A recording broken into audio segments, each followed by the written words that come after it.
Hello everyone, and today what we're going to be doing is we're going to be making some minor tweaks to the GNOME shell, because right now there are some things that I do not like about it, and honestly, they're kind of ugly. For example, some of the elements in the top bar are oddly spaced out and have these random drop-down arrows that I do not like.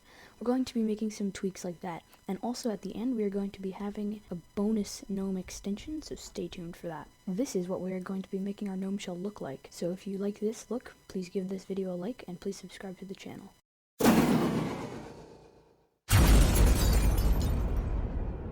Something I do recommend that you do is to change your icon theme, your applications theme, and your shell theme to something like Ant or something better to make your overall GNOME shell look better. This is definitely not required, but I definitely recommend it, although this tutorial is not about GNOME themes and I have my own video for that. The next thing I recommend is that you go to extensions.gnome.org and enable the -2 panel extension. If you do not have the browser extension for GNOME, there will be a purple notice up here that will tell you to click the link and it will install the browser extension for you. Once you have that installed, you will be able to have these GNOME extension buttons once you refresh the page. So we're going to install this. And by the way, if you ever have any problems with GNOME extensions, please see my video on GNOME extensions. I will have that in the description. So we will enable -2 panel. And by default, it gets rid of any other docs, but if not, go to GNOME Tweaks, go to Extensions, search for your other dock, and disable your -2 dock or Ubuntu dock. So once you have this, you'll be able to make your dock look like mine if you go to the -2 panel settings after right-clicking on your -2 panel. Next, what you will do is use some of these settings that I have right now.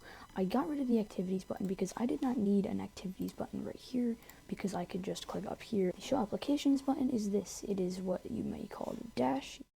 The taskbar is kind of obvious. It is all of your apps that you may pin to your -2 panel. The date menu, of course, is this right here. You can get rid of that if you do not like it there. Lastly, the system menu right here, you may get rid of.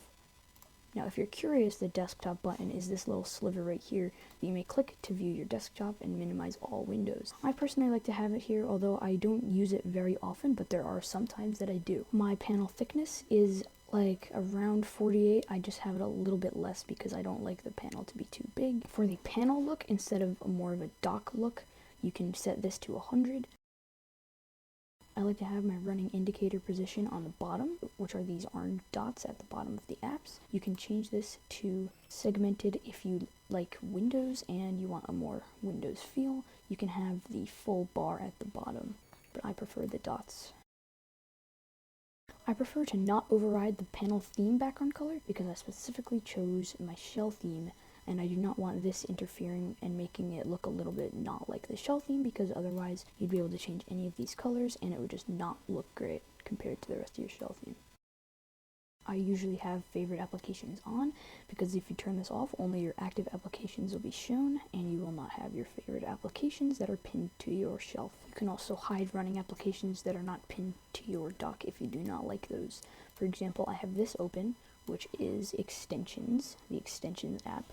You can hide any ones that are not pinned by clicking on that. This setting I particularly like because before, if this was off, when you're in overview, if you click on any empty space, nothing happens, which is a feature that I do not like, but this thing changes that, and when you click on this, you are able to click anywhere in the overview that is not on a window or a specific element. You could just click in an empty space and it will close the overview. Of course, you can change some other things too, but I like to just keep these at the default unless you want to change anything else. This next extension is one of my favorite because it gets rid of these drop-down arrows like I explained in the beginning of the video. It is called Remove Drop-Down Arrows, and of course the link will be in the description like everything else. When you enable this, it will remove all of the drop-down arrows. This leads me into my next extension, which gets rid of these extra spaces between the icons. So for this one, we're going to search for Unite.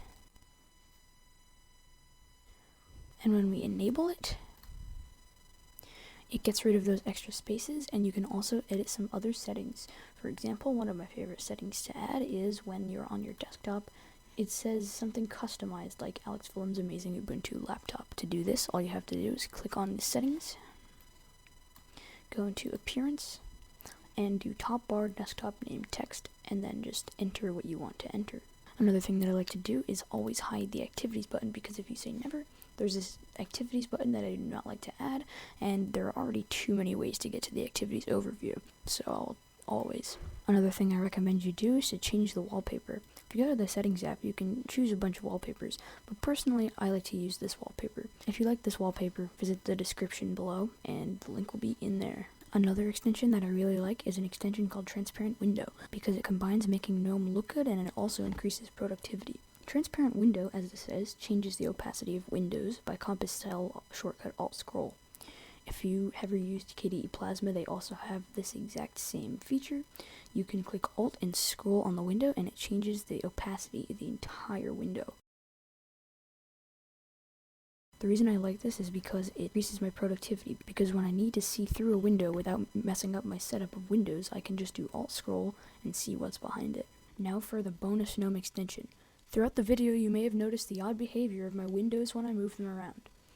For example, you can see this. When I move my window, it gets all wobbly and it actually looks pretty cool. When I resize it, it also does that too. The only thing I do not like about this extension is that when you maximize it through your whole screen, it gets a little bit wobbly up here, and I do not like that. But besides that, everything is amazing with this. This extension is called Compass Alike Windows Effect. I will include the link in the description.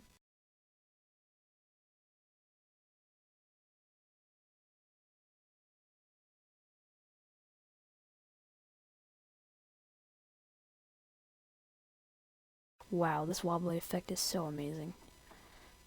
Wait, am I still recording?